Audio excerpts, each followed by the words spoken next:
Pre-orders are now available for Grand Theft Auto The Trilogy Definitive Edition, and then shortly after we actually got to see what the game looks like, which is a really strange order, but at least it wasn't very long after, so I can sort of let that slide. And if anybody expected full-blown remakes from this, then your expectations were too high, as these were always going to be definitive editions, essentially remasters, which seems to stump people at every remaster announcement, especially for an older game, when people are shocked they didn't remake the entire thing from the ground up, which was just never promised. But as far as remasters go, there's definitely some remastering going on here, as shown by a minute-long trailer and various screenshots released by Rockstar Games that show some clear improvements to the visuals of Grand Theft Auto 3, Vice City and San Andreas, and I'm sure for me these remasters will provide the perfect excuse to go and finally play these games that people respect so much. But I suppose the question is, for those who have played these games already in the past, are these remasters going to be worth the asking price, as this bundle is going for £54.99. I won't try to necessarily convert that to other currencies, as the value of the game will vary depending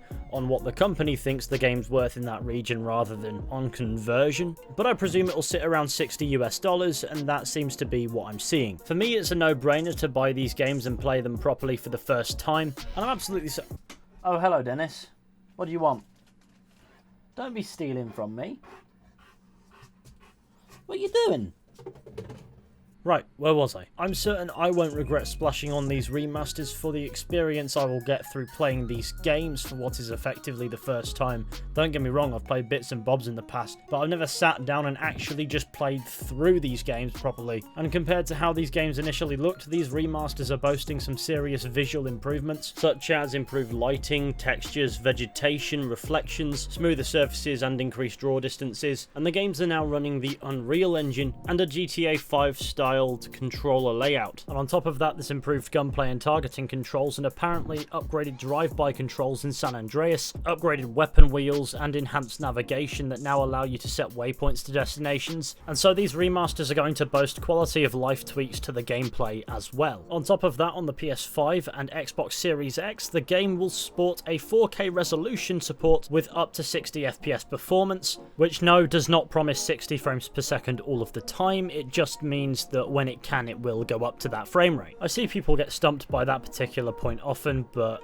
that's what that means, basically. So now that we can see and know these are full-on proper remasters, the conversation I've seen people entertaining often is the pricing. Is it really worth it for these games that are around 20 to 17 years old, give or take? Considering there's only so much that a remaster can actually do to bring the visual quality and the gameplay quality of these games up to modern speed, does it warrant a $60 asking price, is the question on a lot of people's minds. Now, this is an interesting topic because nobody had too many issues justifying that when it came to the Mass Effect Legendary Edition, though I'm sure some people almost certainly did have those reservations. But also there seem to be a lot of remasters getting around at this point, almost more remasters than there are actual new games. So maybe there's an element of people being fed up with remasters in general, and if that is you, then that's fair enough, because there have been tons of them. And while for some these remasters provide an opportunity to revisit games that people may love, or play games from the past that people might not have played before, and the newly established relevance is the nudge that those people need, but it's equally valid for people to want to play newer experiences than just revisit old ones all the time. For me, I think it will be worth it to play these games that people sing the praises of. Considering my limited experience with the Grand Theft Auto games in the past, I reckon I'll enjoy it as a result of that, if nothing else. And I'm certain the visual and quality of life improvements will make that a much smoother experience, and so I'm looking forward to playing these games when the remasters release on the 11th of November 2021, which is less than a month away, which is the same day as the release of the Skyrim Anniversary Edition,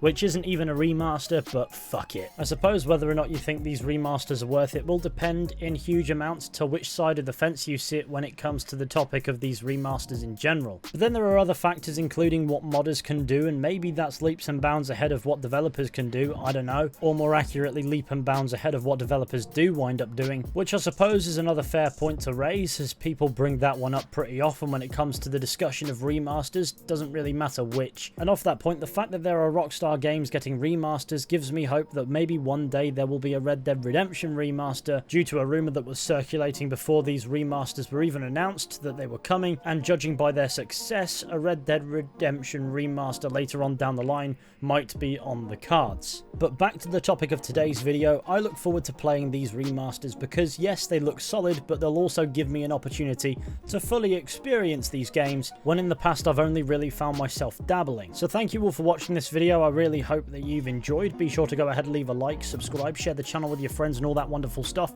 and be sure to let me know what you think down in the comments section, of course. And who knows, maybe I'll give these games a stream over on Twitch. Be sure to check that out via a link in the description. I can jump up to you. Whee, hello. Question, lad. Slow it down, will you? Go. Oh no! Oh! I've accidentally set him on fire. You'll be fine. And of course, I'll be seeing you all very soon with another video at some point. But until next time, take care and goodbye.